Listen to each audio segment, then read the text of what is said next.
Hello fellow investors, welcome to Nordic Finans, where we help you along your financial journey. So if that's something you find interesting, please invest in the like button and deposit a subscribe to our channel. My name is Marcus. And I'm Lucas, and today we're going to talk about how to step up a two-step authentication or two-step verification, whatever you want to call it, on Nordnet. But before we get into the video, please let us know which of the investment platforms you're currently using. Let's get into the video. Two-step verification. Why do you even need it? The two sites we use, to log into them, you only need your username as well as your password. This is not really secure by any real internet standards, and since at least long term you're going to want to deposit a lot of money in here to invest, probably, at least in my case, since I'm trying to build a nest egg. If you don't know what a nest egg, we have a video on that, of course, shameless plug, but it's just basically like something that can provide me money more or less passively since I've invested early on. So it's like sort of a retirement fund or something like that. Because of this, it's really important for me that these accounts are as secure as possible, naturally. So this is a way to further make sure of that. With me so far, Marcus? Yeah. Any additional comments? No, I completely agree that you should probably set up a two-step verification, because it's even, especially if you don't check your accounts very often, which is probably the idea if you're setting up something like a nest egg, which kind of automates your investments, then you really want to have something like this in place in order to be very secure with the platform you're using, because the issue is that you might not check these accounts very often. So unless you have something that automatically sends out emails when something happens on the account, the risk might be that something could happen on your account. For instance, somebody tries to withdraw all the money, and then you won't notice it before it's too late, or it will become a massive hassle to sort out with the bank, especially if you're talking about large sums. So I definitely agree with Lucas that you should try to make your account as secure as possible, and it's a good idea to do that at the very start, even though you don't have a lot of money invested in your account yet, because you never know if you might have in the future, and if nothing else, you will lose a lot of personal details to whoever gets access to your account in case they hack you or something like that. Yeah, it's just going to be a headache all around. So what the authenticator is going to allow you to do real quick, we're going to show you all of it in just a sec, but what it's going to allow you to do is when you log in, it's going to put sort of an extra step into place so that you actually have to authorize it on your phone. On the Giro at least, it worked really smooth. We'll see how well this is. I sort of have a feeling that it's not going to be as good, but we'll see. But basically that is what it does. So instead of it being enough that someone gets a hold of your password and account name, they're gonna need to get access of your phone without you knowing it at the same time as well. So it's gonna become significantly harder to hack your account. But with that out of the way, let's get into it. How do we actually set this up on Nordnet? I think actually the easiest way is get rid of Nordnet altogether if you're already logged in, and Google it, because we didn't find the easy way on Nordnet to set it up, which is already a bad thing. But then again, maybe we're just idiots, so we shouldn't be too hard on Nordnet for that. So I think two-step verification is going to be enough, right? Yeah, you should find it here.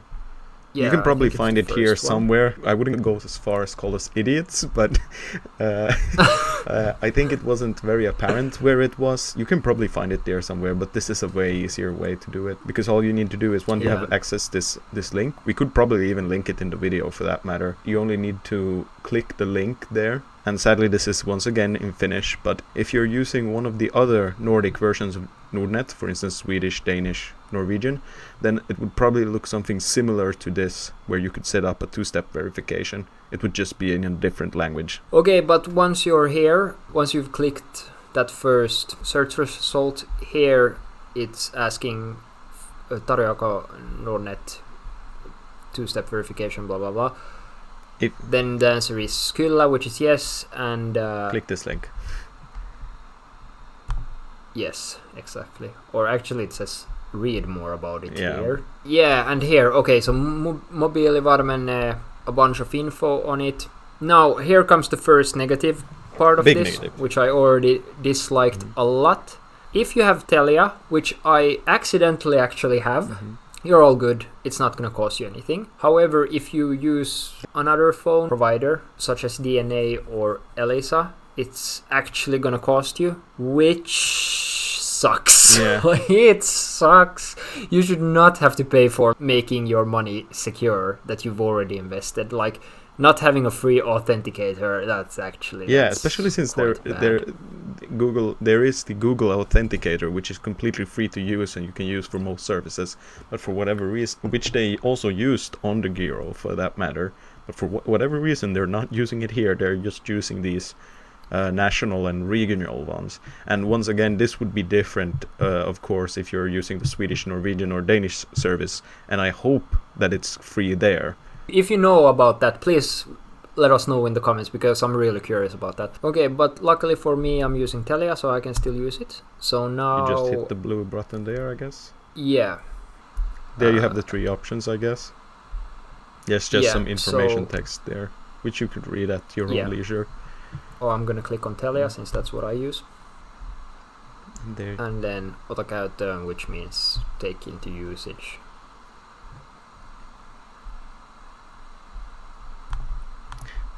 And then this I'm gonna have to blank out. Yeah, unless you want your Sorry subscribers. guys, but I don't want to put my personal. Do you want to phone call number Lucas late at night? This is the video for you. Yeah, sorry. I like all of you so far, but not that much. Okay, and here you select which bank, I guess, as well. You have to connect it to a... Well, this is basically a very common thing in Finland, is that you have to use your bank ID to confirm a bunch of things, and this is one of them. So you have to confirm that you're really you. Yeah, exactly. So in my case, since I'm using Nordea, that's what I'm going to click on. It's a really smooth system. I like it overall. Okay, so now I just logged in using my bank ID. If you have lived in Finland for any significant amount of time as an adult, you've probably done this a bunch of times already, so you should be familiar with that. Otherwise, you should find it on Google. Okay, and then continue. Hello everyone, Lucas from Post Editing here. As you can probably tell, at this point we ran into some technical difficulties, mostly due to me running out of time to film the video. It was actually really simple. What you had to do was just perform all the steps we performed in the video. Then you got a notification on your phone. I did it now afterwards again to make sure of this. So you got the notification on your phone. Then it said something like, do you want to confirm this? You said yes, fill in the number that was displayed on the screen. It showed there earlier. So you fill in that number, which is specific for you and specific for each time. And then once you've done that, it takes a little while and then it sets it up and it links directly to your SIM card. So it was really simple, and I don't know why I didn't get it to work while we were filming. Yeah, but let's return to the video. Thank you. So with that, let's just quickly summarize today's video. Today we showed you how to set up a 2-step verification on Nordnet, which is very important since it helps you protect your money from potential hackers or anyone who gets access to your login information. And just having a username and password is not really enough. You should really consider having a 2-step verification, since it forces you to authenticate or authorize logins from your mobile, which makes it significantly harder to hack. Yeah. However, we didn't quite like that you have to use Telia as your phone service provider, or you don't have to. You can use DNA and Elisa as well, but then it's going to cost you money monthly. It was not a lot of money, but that's not something you should have to pay for. Yeah, and not only that, it didn't even provide you the option to select any other, like Moi, for instance. I know some people in Finland use, and apparently this is not supported. So yeah, that's a big minus in my book, at least, that they charge you for it unless you're using Telia, and if you're using some providers, they won't even provide the service at all, which is in this case really bad, I think. Yes, it's that bad. Yeah, but other than that, it's something I really recommend you to do. In case you're using a different investment platform as well, you should do it on that too. And with that, I guess there's nothing else for me to do than wish you guys happy investing and use protection. Happy investing, guys. Stay protected.